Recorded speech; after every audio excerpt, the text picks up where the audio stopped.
Here we see the object of the assault, the compound where Baghdadi was hiding. As I noted earlier, this isolated compound was in Idlib province in northwest Syria, approximately 4 miles from the Turkish border. It's an area that we have not traditionally operated in, and roughly a 1-hour helicopter flight from our staging base in Syria. We assessed that he was hiding in Idlib province to avoid the intense pressure that had been put on ISIS and other places in Syria.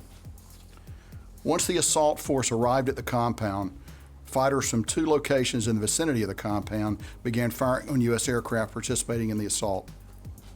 These individuals, who we don't assess were affiliated with Baghdadi, but nonetheless demonstrated hostile intent against U.S. forces, were killed by 2 airstrikes from supporting helicopters.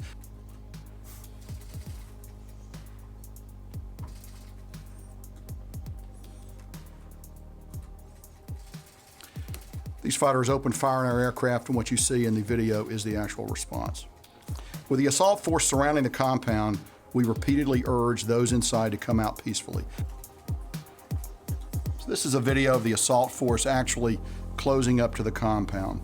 Those who came out of the building were checked for weapons and explosives and moved away from the immediate area. U.S. forces detained and later released the non-combatants. The group was treated humanely at all times and included 11 children.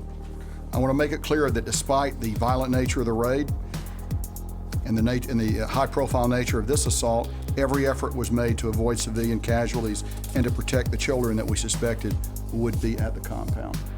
Following collection of samples for formal DNA analysis, Baghdadi's remains were buried at sea in accordance with the law of armed conflict within 24 hours of his death. While the assault force was securing the remains, they also secured whatever documentation and electronics we could find, which was substantial. The assault force then left the compound and returned to their helicopters with the 2 detainees that I've already mentioned. So what you'll observe are U.S. standoff munitions striking the compound. For those of you that may have seen before and after pictures of the compound, it looks pretty much like a parking lot with large potholes right now. You can see the way it looked before, and you can see the way it looks, the way it looked afterwards. So it's pretty clear the success of the standoff munitions that we employed to ensure that it would not be a shrine or otherwise memorable in any way. It's just another piece of ground. U.S. forces discovered Baghdadi hiding in a tunnel. When capture at the hands of U.S. forces was imminent, Baghdadi detonated a bomb he wore, killing himself and 2 young children that were with him. The number 2 is a change. We originally thought there were 3 children with him, and this is the number we originally reported up the chain of command. We now know the number to be 2 based on subsequent debriefing. A total of 6 ISIS members died on the objective. 4 were women, and there were 2 men, including Baghdadi. This is in addition to the 2 children killed by Baghdadi as he blew himself up. Let me emphasize again that 11 children were protected by the assault force, and 2 men on the objective were detained by the assault force, and they were extracted with the force. He crawled into a hole with 2 small children and blew himself up while his people stayed on the ground. So you can deduce what kind of person it is based on that activity. So that would be just my empirical observation of what he did.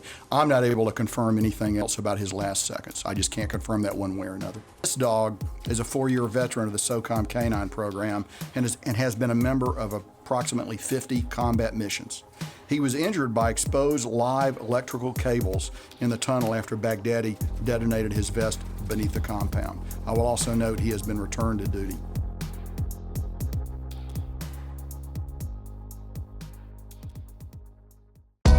Subscribe and click the bell icon for the latest updates and notifications from the Indian Express.